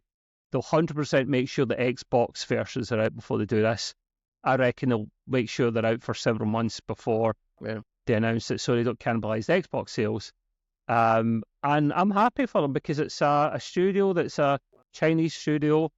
They have made a game that both China's happy with and the rest of the world are happy with and can get behind. I'm talking about lip syncing, understanding the language and the lore and the mythology behind it, while not being under the arm of Microsoft or Sony. I guess they are a little bit with Sony because Sony are paying them extra money, but you know what I mean. So, look, there's no doubt that they were able to produce the game cheaper than most companies, not just because of they were. That was confirmed. I don't know the price, Greg. They were. It was a lot cheaper than a lot of other games. Before people start saying, and it's true that yes, okay, they do pay their labor cheaper in China, but despite that fact, it's still pretty real difficult to get the game in at that price, which they did. And it's also kind of on a side note, it's the same as like in the movie industry when they did the Godzilla -1. They did it on a budget of around $20 million. Who makes a movie for $20 million? That's like pennies. So it can be done. It's just that you got to be creative, you know, or financially creative to be able to work it out. So the other thing that I thought was interesting about what you were talking about in this article and it seems like an obvious no-brainer, is that the rumor is there'll be a sequel. Well, duh. I guess there will be. Yeah, that's true. Yeah, I mean, but that'll be probably a while out now, I guess. It's going to be a long time.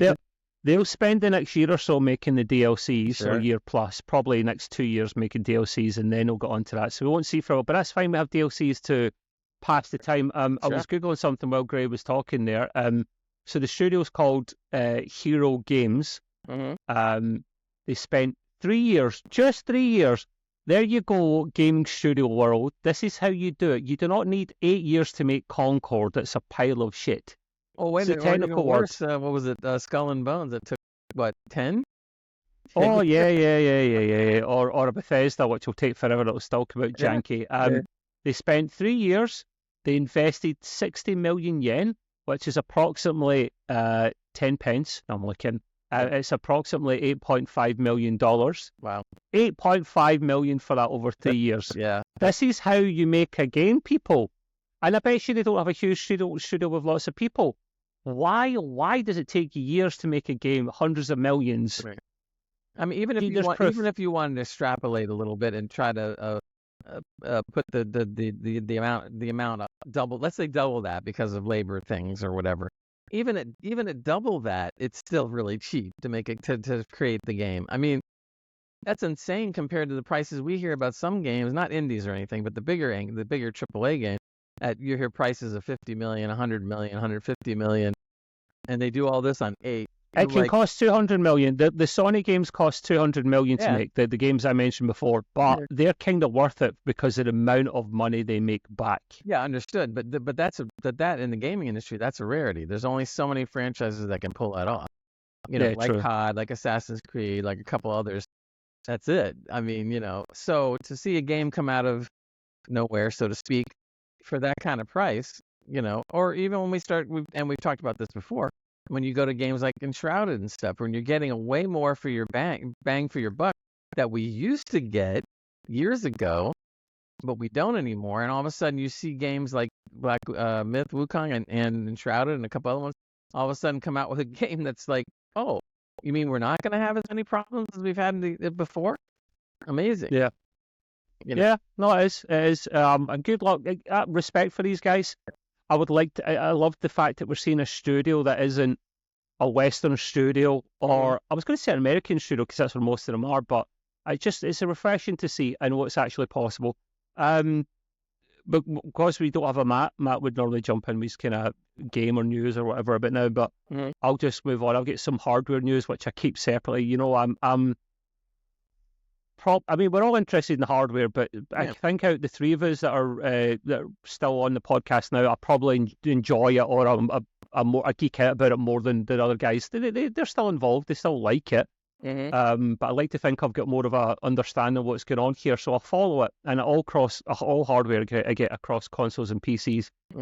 More PS5 Pro stuff because, like I've discussing last week, the leaked images of what it looks like, and it looks pretty good, very similar to the original. It looks pretty good. They were talking about kind of its performance, and it's going to be a massive jump over the PS5 in terms of what it can do graphically. Because the thing is, with their CPU, as I was saying before last time, Gray, the CPU will stay the same for the most part because CPU games are coded for CPUs, right? So you can't make the CPU too much because then it'll affect the PS5 versions of the games, right? So they tend to not touch the CPU. It'll have a 10% boost clock on it with sacrificing 1% of your GPU. Right. I'll take that.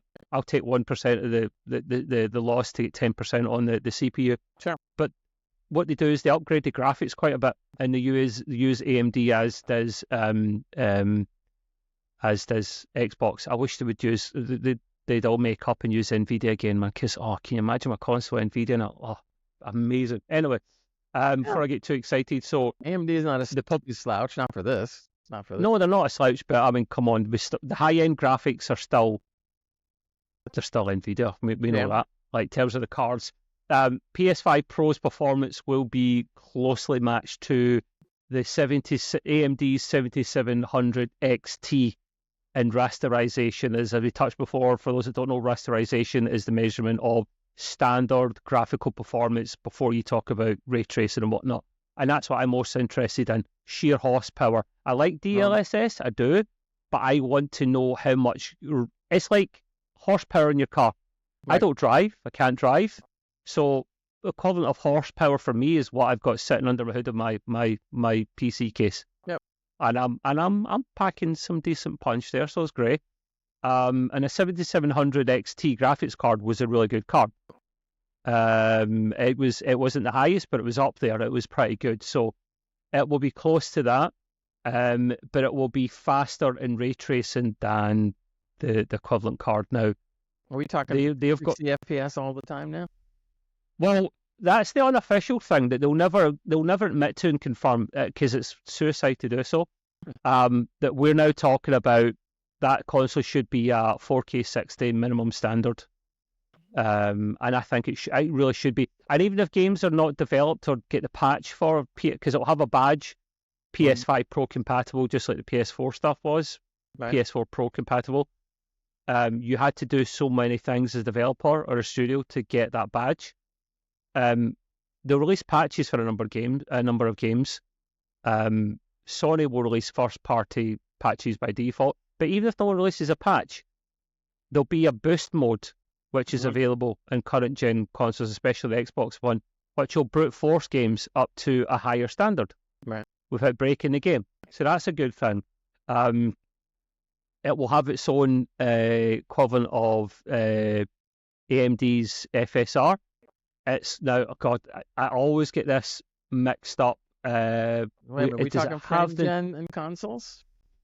It's Sony's own bespoke version of DLSS or frame gen or FSR, whatever you want to call it. Their super sampling method, basically, and it's like PSVR or no, not PSVR. That's the VR headset. I can't remember what it's bloody called. It's got its own terminology, basically, and early rumours are that it's very, very good. It might even be AMD's version of it. It won't be NVIDIA's version of it. No one expects it to, but it might very well be the second best version. And if that's just available on consoles, that's impressive. I wonder, Because it's lacking in consoles at the moment, Gray. See, frame gen, it's possible, but you turn it on and you just watch your graphics go backwards. Negative frames. You know, the more and more you talk about this, the more I'm thinking, I don't know if the creators of this are thinking about it too, but remember lossless scaling. So lossless scaling is a software that doesn't tax your system, yet it doubles, triples, and now quadruples your frame rate. If they could figure out a way to get lossless scaling into the console, that could be real interesting. Yeah, I mean, yeah, it really could be. I mean, that could be, no pun intended, a game changer maybe for console. They gotta be really thinking about it, right? I mean, Yeah, you see now, we're reporting on it now, and then tomorrow you're going to find Sony buys the creators of lossless scaling for $1.3 billion. It's something that never rule it out. Basically, never rule it out. There's going to be an event this month at some point, which normally it's a showcase when they bring out new hardware, but I don't think it'll be. The rumors are it won't be a showcase. It'll actually just be a state of play where they'll maybe just tack it on at the end, one last thing, and talk about it.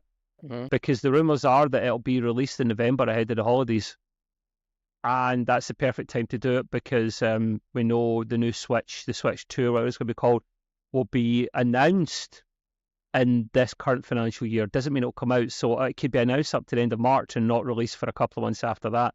Those two don't want to step in each other's toes. So we'll all see the PS5 Pro first. I will buy it because that's what I've been looking for that extra oomph. That is what I want. Gray and Matt won't see me as often, but they'll still see me. So yeah, I'm excited. I'm looking forward to that. The other bit of hardware news that I had was an interesting article that I just actually saw today, to be fair, and I had to tack it on. Now, Xbox are not doing a mid-gen recycle, right? Which they done with the last gen, but not this one. They are working on their new gen, their next gen console, which they say will blow everything out of the water. And I kind of believe it because the heavy rumors out there are they're going to be heavily using machine learning. That's what does your FSR and your DLSS and whatnot. They're going to rely on that heavily. I wouldn't be surprised if cloud computing was in there as well, all added in. That will blow things out the water. I don't know. I'd imagine PS6 will probably do the same. But this makes sense why Xbox are holding off. And bear in mind, Xbox I don't know if this will be part of their new gen or it'll come out before, but they are heavily rumored to be working on a handheld control, not a handheld controller, a handheld console, which I think would be a good thing because they've never done one yet, and I'd like to see something equivalent to a Nintendo Switch, where you have a portable handheld that you could take about you, which 1080p at the most, and it's good battery life. But when you plug it into the dock, it turns into a full-blown console. The problem with Switch at the moment is it can barely get any higher when it's in the dock because the dock doesn't have any more power in it. Right. All the dock does is turn the screen off, Gray, so that it's not working hard in that respect. It's got a bit more power supply going through the unit. That's all it's really got, so it doesn't need to work as hard. I think the new Switch might do this as well, where their dock will have something inside it to give it a bit more oomph. I'd like to see a dock with a graphics card in it or some kind of boosting mechanism. I was just going to say something about that to you. Yeah, it makes sense, doesn't it? They're supposed to work worlds. Is there anything, or maybe we'll never see this. Not yet. But I'm wondering whether there's something like that you could even hook into the Xbox or the PS5.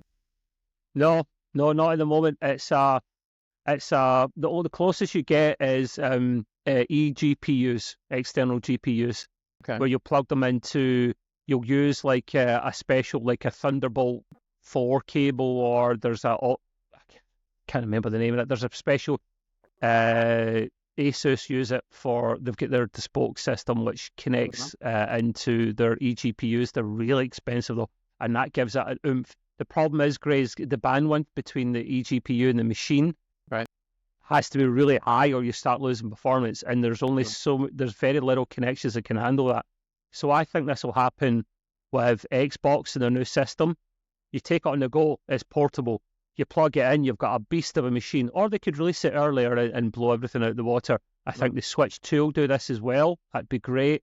And I'd love to see PlayStation come back to the market with a portable console as well. I never had the Vita or the PSP, but they were brilliant. I mean, I see them every time I pass by the. We got a shop in the UK called CEX, Right. Not SEX, CEX, but it is pronounced X. And it's secondhand gadgets and games and audio and stuff and all that. They advertise themselves on the TV. They just went with it recently. They're like, come to the best place for blah blah blah. Come to sex. And I'm like, Jesus Christ! Yeah. What is that? What is that, mummy? What is that? Yeah. I'm not telling you, son. As a side note, there's a company down here that does air conditioning, because it's big here in Florida. And so the air conditioning, the central air conditioning, there's a big billboard, and on it says, "Your wife is hot." And then it has a picture of a girl. And whoever thought of that campaign was so good, because that's not what you think of when you first see the sign. You go, "Your wife is hot." And I'm going like, oh, and then they're going like, "You better get her an air conditioner." Like, oh, geez. I thought it was going to be something like, have you ever fancied being blown? Well, get a new AC unit. This has got such and such factor on it, and it could kill you down in a second with max factor blow or whatever, you know. That's amusing. I like that's smart. That's smart marketing, that one there. So yeah, I would love to see. It'll be an exciting time for console people there. Again, I'll stand by what I said. PC is still my first love, but it's not my only love. I'm that guy that wants the three wives in his life, not just the one. Is that something to do with the sex company? No, that's they're CEX. Take your mind out the gutter. That's what I meant. They have PSPs and Vitas and all that I see a lot, and I'm tempted to buy them. I'm like, but no. I got a side question for you. I've noticed over the last, probably especially the last 2 years or whatever, that they seem to be pushing more and more of the games we play on PC or whatever, or console, into the Nintendo.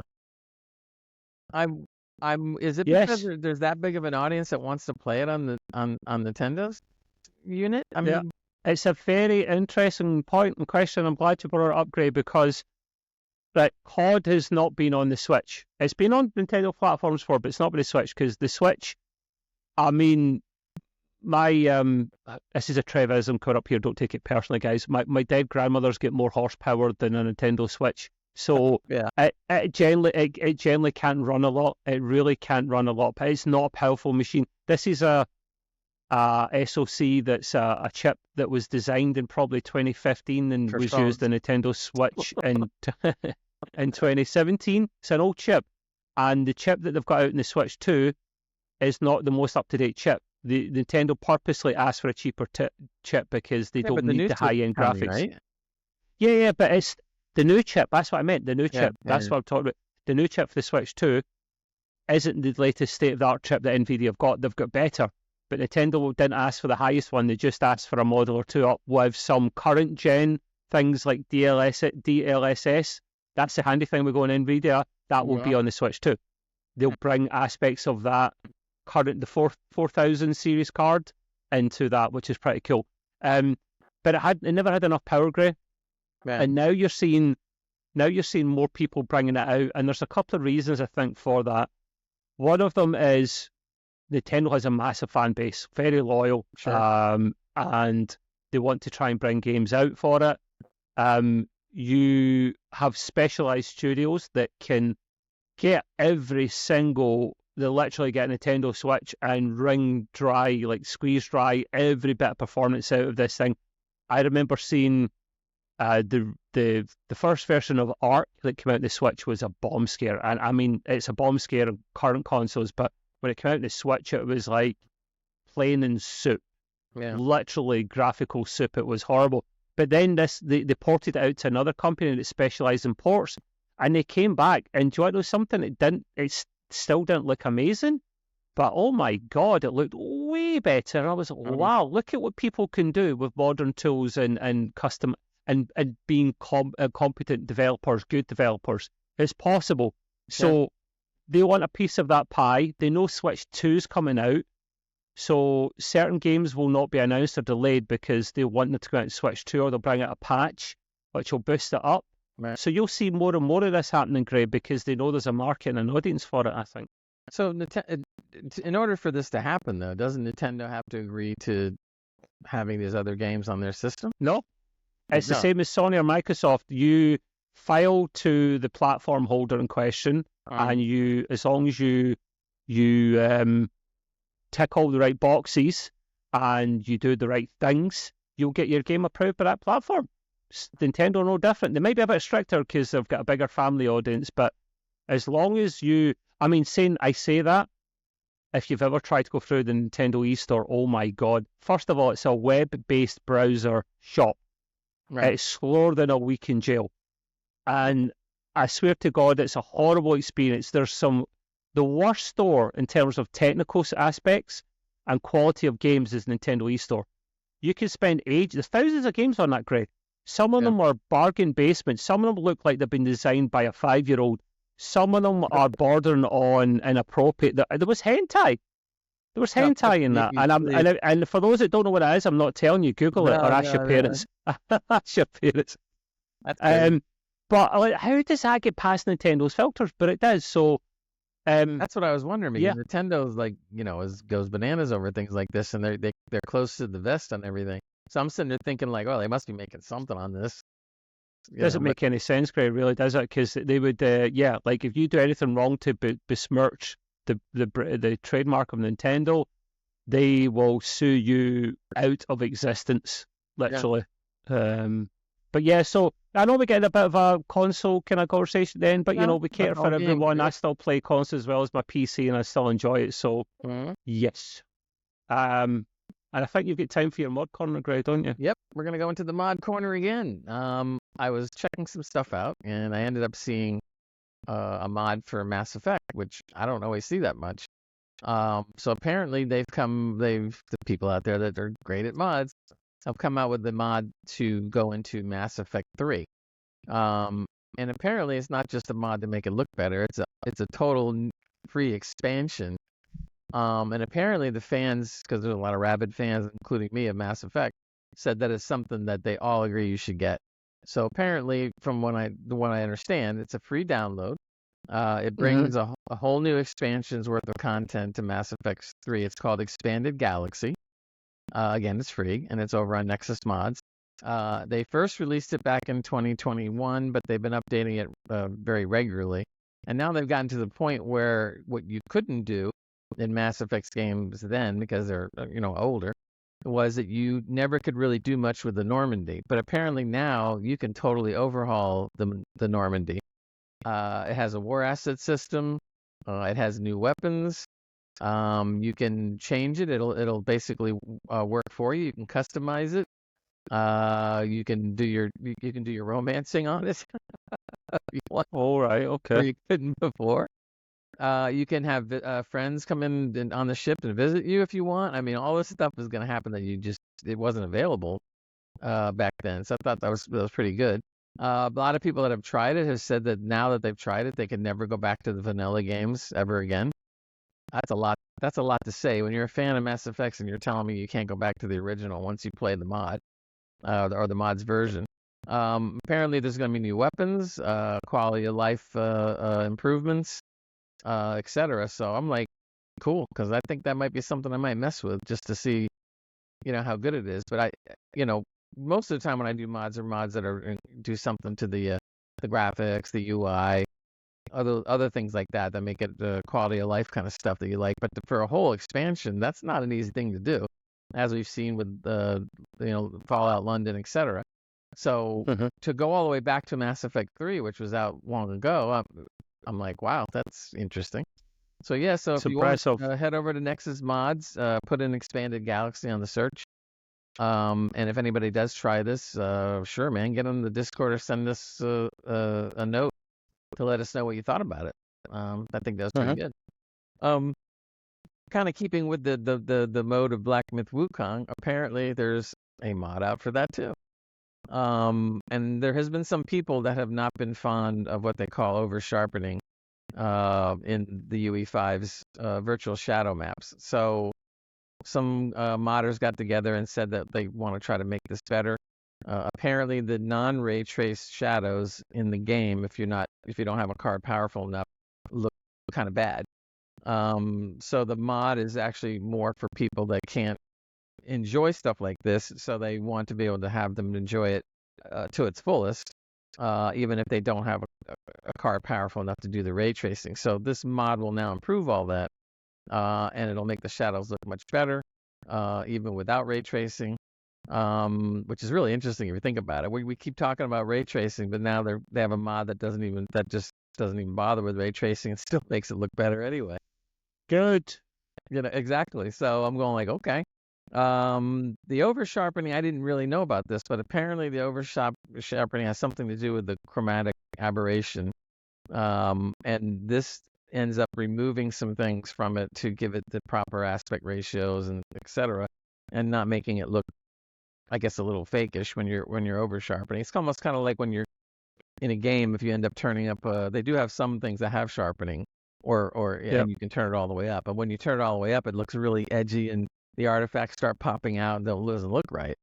So apparently that's kind of what some of the people were seeing, and so this mod will now soften it out so that you don't see this stuff and still retain the quality of the game.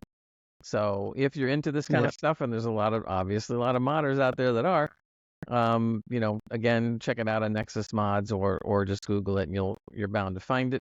And this may be just perfect for people that have like mid-tier systems and don't have 4000 series cards, like we do. So I'm glad to see that stuff like this comes out, because people can't always afford the 4000 series or whatever, and that's fine.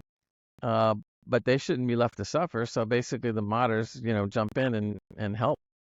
And I think that's one of the greatest things about modding, not just making something that makes things look better, which is great, not just something that makes an expansion like we just talked about, which is also great, but this is something that particularly helps the people that have mid-tier systems, but they want to at least be able to enjoy some of the stuff that we do with the 4000 series cards. So I kind of commend some of these modders to do stuff like that, and it's all free.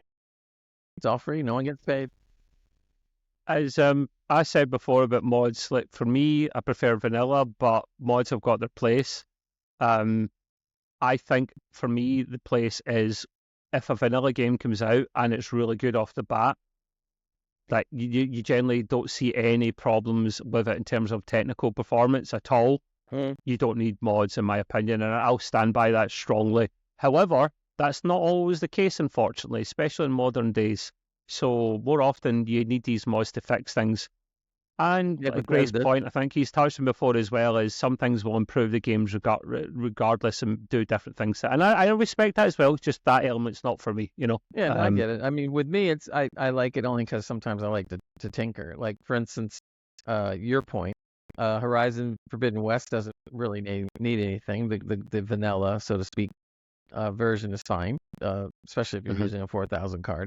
But one of the things that I was, just because I'm interested in that stuff, that's why I do the mod corner, I started looking through to see, well, what do they have? Now, except for the NSFW stuff that modders do, that we're not going to talk about right now. They had other things, and one of the things that I thought was kind of cool is it says, did you ever notice this slightly yellowish orange tinge in the game Horizon Forbidden West? And I'm sitting there thinking to myself, I call it the Donald Trump effect. Yeah, there you go. So I didn't really think about this until I started playing the game. I'm going like, yeah, okay, but whatever. It didn't bother me. So this particular mod takes that away and then just basically makes things more natural, I guess would be the word. And I didn't think I was going to like it, but I decided to put it in just to see what happened. And I was like, whoa. And I was like very impressed. Everything did look more natural, because it's kind of like when you play around, and again, nothing wrong. I'm just tweaking and playing around. But in Horizon Forbidden West, obviously the main character, Aloy, is a redhead. So in the game, Ginger. She's a redhead. I mean, her hair is red. No, It is properly red, not just ginger, because people say that a lot, don't they? Right, Like but redhead, I'm they mean saying if you ginger, really but had that is to, proper red. right, It is. but if you had to be a stickler and you're looking and you want to be a little nitpicky, you look at her hair and you're It going is like, red. man, no one has hair that red unless you're sticking dye in it, or Yeah. something. So this one makes it look like a natural redhead, and it looks really good. It's got the different gradations of red in the hair, like a lot of redheaded people do have. So I was Yeah. looking at it Yeah. going like, wow, that's pretty cool. I never noticed any of this stuff before until I put the mod in, and now it's kind of like I can't go back now. It doesn't look right. So I just Why are redheads called redheads when they've got ginger hair and not red who hair? knows? I don't understand that. I don't know. Where did blonde come from? It's yellow hair. I think is it yellow hair though? Well, I mean, Is it? and then there's all variations. When they say blonde, they go like here, and then you see the bleached blonde, and then the regular blonde, and then I think they say red because some people will get offended being called ginger. I don't know why, because it's a very big thing in maybe because ginger's Scotland and could be a Ireland. name And of a girl, see, so you can't go around calling people red. what girl is called Ginger Grey? What are you talking about? The Ginger Rogers, famous movie star of the past. Ginger. I've never heard an animal called Ginger in my life. Oh crap! What was that show? Gilligan's Island, which is a funny show from years ago. There's a ginger on that one. Sure, gingers have been around. Do you know also ginger is what you would call soda. Of course, ginger ale over here. No. So we in the UK we'd say, get me a can of juice. We don't mean juice as in apple juice. It's soda. We don't call it soda. Right. But just a can of juice, right? But in Scotland we'll say, especially maybe the west of Scotland, there you go, there's a bit of an insight to rice. You'll say, get me a bottle of ginger or a can of ginger. And you don't mean ginger ale, you mean soda. It's what you know. It's what you know. Yeah. You tune in for these little nuggets of information. Right. You only hear this here, nowhere else. Anyway, that's my right. If people want to give me their opinion on the whole ray tracing thing, like if you join the Discord in all seriousness, because we have a computer, what do we call it, Gray? Computers and Tech, right? One of our chat rooms.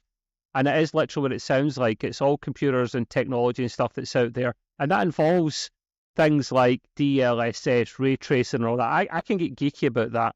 And I'd love to talk to you about that. If you like it, you don't like it, come and join us and we'll get into that conversation. We're always combing the sources to find interesting stuff and articles, and we'll post in there so that everybody can talk about it, whether they like it or they don't.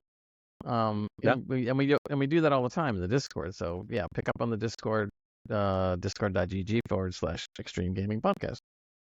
So I think with that, we've kind of come to the end, and we've done a good over an hour and 45 minutes. So it turned out that's good, pretty good. We find out from our colleague Matt what happened. His internet went down. BT. Yeah, that's why he couldn't be on. And and also we're not going to do the gaming quiz because, like Trev pointed out, he's the only guy that's going to guess the answers. So I know the first answer, but I never googled it. I know the first answer. So I'm going to tell you the first answer, so you change that question. Okay. Duck hunt. Duck hunt. I didn't even. Nobody knows the question yet. The question was, which game on the original NES used the zapper gun? And of course, the answer is Duck Hunt. Yeah, because I've got it.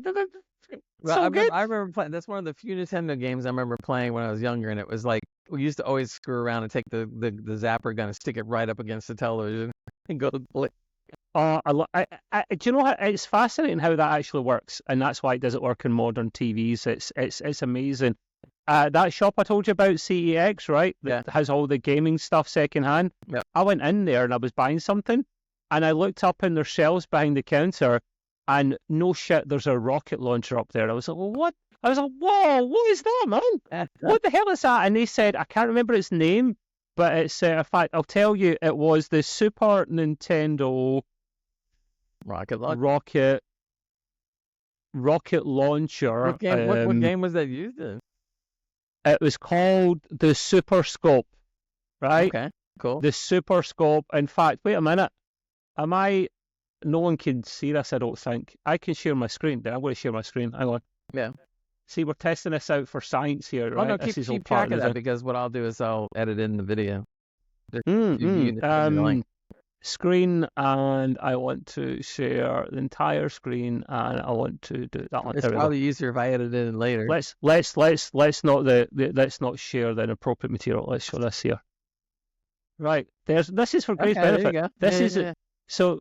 I know you won't be able to see this, guys, this time. You know what that looks like? It looks like the old phaser rifle from Star Trek original series. It does. It really does, man. And then you're I'm clicking on the wrong bloody screen. So it was used for, I think there was only 2 or 3 games that ever done it. One of them, Super Scope 6. Wait, put your mouth back next to the mic. There you go. It's Super Scope 6. Yeah. There's only a few games that ever done it. I mean, that's crazy.